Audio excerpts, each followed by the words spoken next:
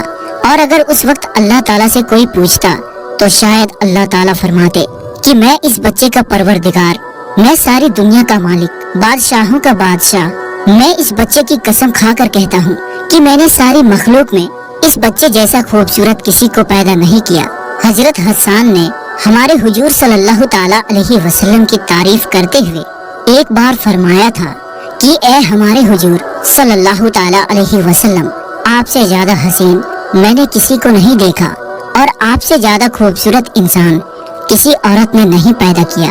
آپ تو ہر برائی سے پاک کر کے پیدا کیے گئے، آپ تو بالکل ویسے ہی پیدا کیے گئے جیسا آپ کو ہونا چاہیے تھا۔ حضرت حلیمہ سعدیہ حضور صلی اللہ تعالیٰ علیہ وسلم کو گود میں لے کر اپنے شوہر کے پاس پہنچی۔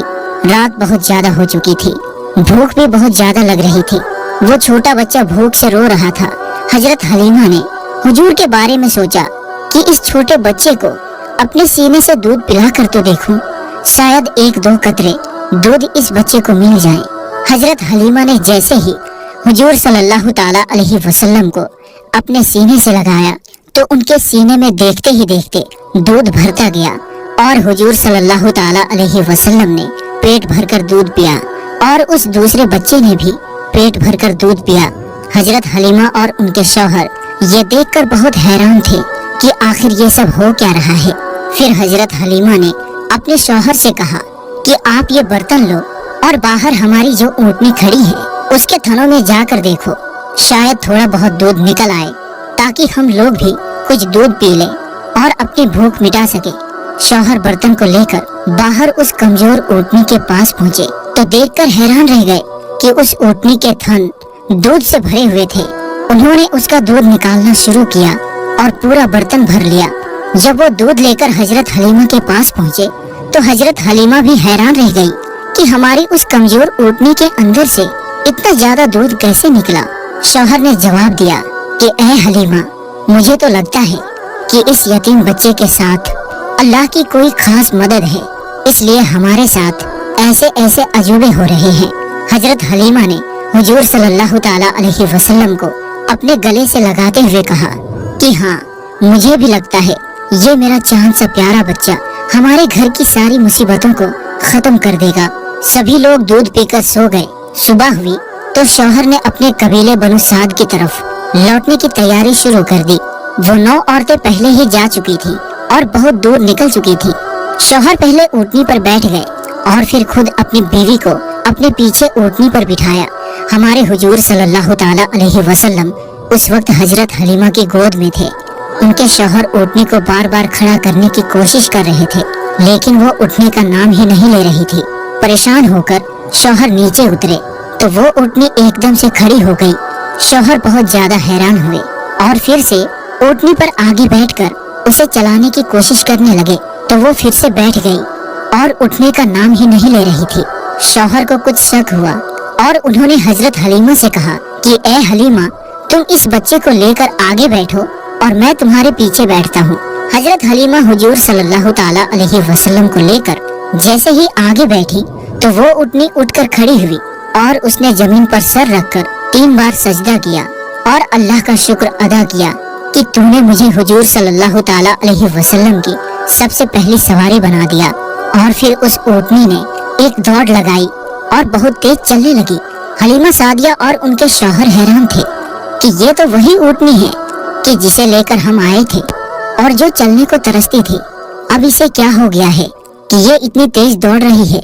کچھ ہی وقت گزرا کہ اس اونٹنی نے دوڑتے ہوئے ان 9 عورتوں کو پا لیا اور تیزی سے چلتے ہوئے ان کے پاس سے گزری تو ان عورتوں نے حیرانی سے پوچھا کہ اے حلیمہ، کیا تم نے سواری بدل دی ہے؟ تو حضرت حلیمہ نے جواب دیا کہ میں نے سواری نہیں بدلی، بلکہ اس سواری کا سوار بدل چکا ہے۔ سب سے پہلے حلیمہ سعدیہ ہی اپنے محلے بنو سعد میں پہنچی۔ حضرت حلیمہ سعدیہ فرماتی ہیں کہ اس دن میرے پورے محلے سے گلابوں کی خوشبو آ رہی تھی۔ سارے محلے والے حیران تھے کہ آخر یہ خوشبو کہاں سے آ رہی ہے۔ یہ اللہ کی طرف سے ہمارے حضور کا اس قبیلے میں استقبال ہو رہا تھا۔ تو میرے دوستو، آج کی اس ویڈیو میں بس اتنا ہی۔ ہم ملتے ہیں پھر ایک نئی اور اچھی ویڈیو کے ساتھ، تب تک کے لیے السلام علیکم۔